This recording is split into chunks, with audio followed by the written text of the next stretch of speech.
Mi se nalazimo na OPG-u Đakula koji se bavi ekološkim stočarstvom.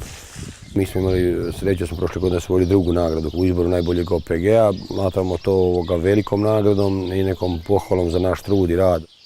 Učlanjenje u zadrugu za financiranje je bilo nakon obavljenih razgovora i nakon sam prepoznao osnovnu ideju, vodilju koja okuplja sve to raznoliko društvo u zadruzi kao i neki moto po kom ja sam živim i sa druge strane želju da i sam svojom edukacijom doprinesem da nekim ljudima pomognemo u onom poslu koji rade, da ih savjetujemo, pomognemo i možda im otvorimo oči ili usmjerimo ih u pravom pravcu. Zadruge se upisuju u trgovački sud kao i svako drugo poduzeće, bave se nekom gospodarskom djelatnošću, gospodarskom aktivnošću, samo što za razliku od poduzeća to rade na drugačiji način i to na način da nemaju dioničare, odnosno klasične vlasnike, nego imaju članove, odnosno zadrugare, koji na ravnopravnoj osnovi, jedan član, jedan glas, odlučuju o tome kako će to poduzeće poslovati.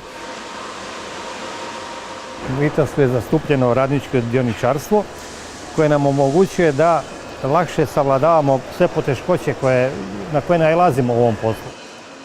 To smo prepoznali i u toj zadruzi, da je to isti pristup na nekakvoj drugoj razini, ali bez međusobnog uvažavanja i razumijevanja neće ničega biti. Budući da mi proizvodimo alatne strojeve, sama ta proizvodnja sadrži jako puno tehnologija, jako puno procesa koje mi u principu nemamo sve i ne bi bilo normalno da ih imamo sve, to bi bilo preglomazno. Znači da mi koristimo usluge drugih tvrtki ili obrtnika ili samostalnih poduzetnika nekakvih i tako dalje. I mi promičemo da onda i oni idu u zadrugu, da u zadruzi prepoznamo i nađemo one koji mogu nama doprinijeti da mi ostvarimo naš proizvod, a isto tako smo otvoreni prema njima da oni vide da li mi možemo njima nešto učiniti. Za mene kao poduzetnika ključno za učlanjenje u zadrugu za etično financiranje bilo je što sam nakon niza informacija koje sam dobio o zadruzi i nekoliko prezentacija koje sam dobio od njegovih osnivača, zaključio sam da je to okruženje u kojem želim od samog početka sudjelovati jer želim u tom bržem transferu znanja, kapitala i poslovnih informacija biti aktivan sudionik.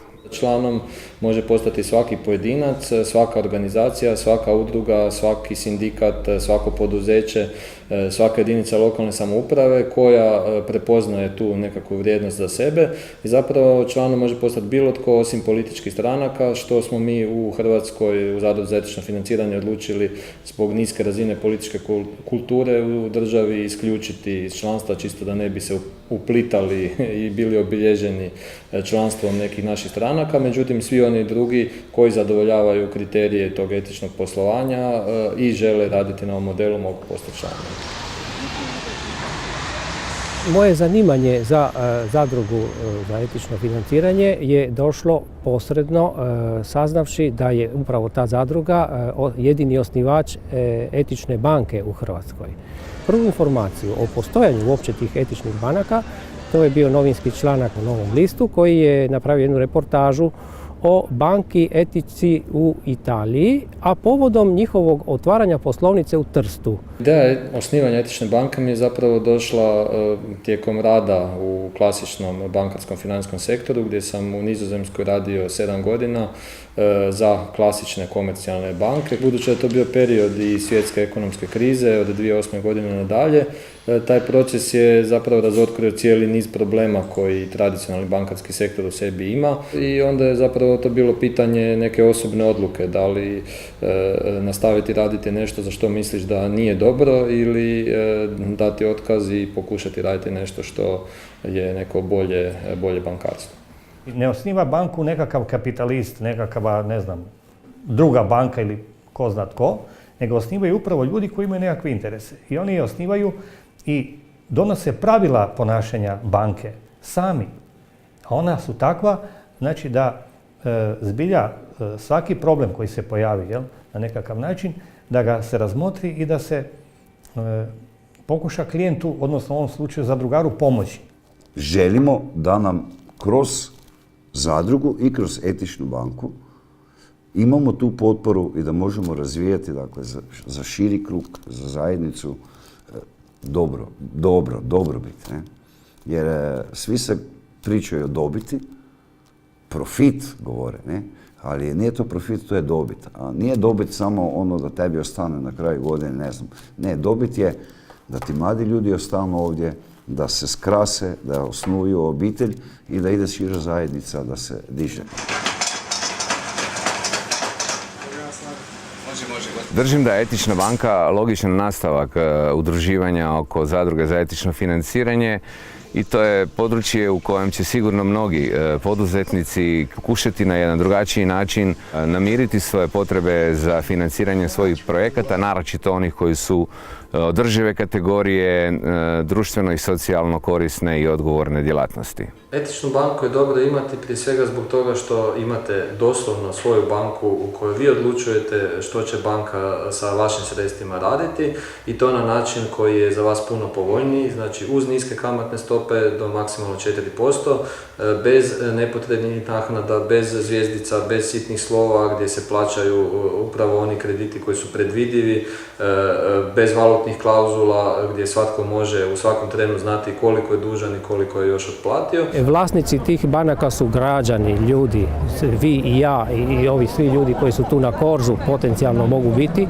s time da u svakom trenutku znaju gdje su njihovi novci, što njihovi novci rade, da ne debljaju kriminalce svjetske, već da su društveno korisni. Interesantno je vidjeti kako u financijskom izvještaju Banke etike za 2014. godinu, kojega sam dobio, nemate samo stavke dobit, gubitak, nego koliko smo ljudi zaposlili, koliko od toga žena, koliko smo manje CO2 potrošili, koliko se papira manje potrošilo, koliko se stabala, dakle u pokazateljima koji su standardizirani. Imaće one iste financijske mehanizme koje ima i sadašnja banka i kontrolu koju ima sadašnja banka, ali s druge strane odlučivat će o smjeru, zajedno sa mnom pravit ćemo smjer i pravit će određene ciljeve mog OPG-a za 5-godišnji ili 10-godišnji period koliko u poljoprivredi potrebno. Dosadašnje banke nisu imale taj slog. Dosadašnje banke su uglavnom bile zasnovane na principu interesa što će biti sa njihovim kapitalom, a ne s time koliko je vaš projekat dobar. Ne moraju svi projekti nužno donositi veliku dobit. Oni mogu biti održivi, oni mogu biti samodostatni, a ne moraju donositi dobit. A kad ne donose dobit ili zaradu kako hoćete, oni nisu interesantni bankama. Banke naravno počivaju na kapitalu. U ovom slučaju kad smo mi vlasti banke, mi se slažemo s time da ne očekujemo veliku dobit, nego smo zadovoljni time da projekat za koji smatramo da je dobar zaživi i bude održiv. Etična banka ima u svojim principima djelovanja upravo tu komponentu održivosti, ekologije i naravno etike. Dakle, nikako ne posluje sa osobama, tijelima koja ulažu u oružje, u trgovinu oružja i takvih svih stvari kojima danas svijet obiluje i koje zapravo vrte ovaj svijet. Što ne znači da je zato osuđena na neuspjeh, dapače. Činjenice pokazuju da recimo talijanska banka Etika danas je jedna od najuspješnijih banaka, a njihovi ulagački fondovi, ima jedno 5 fondova, redovito svake godine dobivaju nagrade u New Yorku. Ljudi često govore, pa to je sve odlično, to je sve krasno, evo ja ću se uključiti čim banka profunkcionira.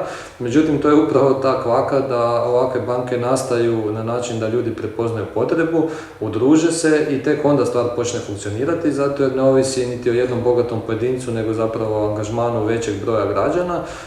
I ukoliko bi svi razmišljali na taj način da će se uključiti tek kada banka funkcionira, onda ona nikad niti ne bi počela funkcionirati. Zašto ne ići nekud gdje budeš jednak? Jer za mene je to jednakost. Svi smo jednaki. Ne gledaju te jer nosiš kravatu ili nosiš, ne znam, ovako odijelo, onako. Član si te zadruge i imaš isti status kak imaju i svi ostali članovi.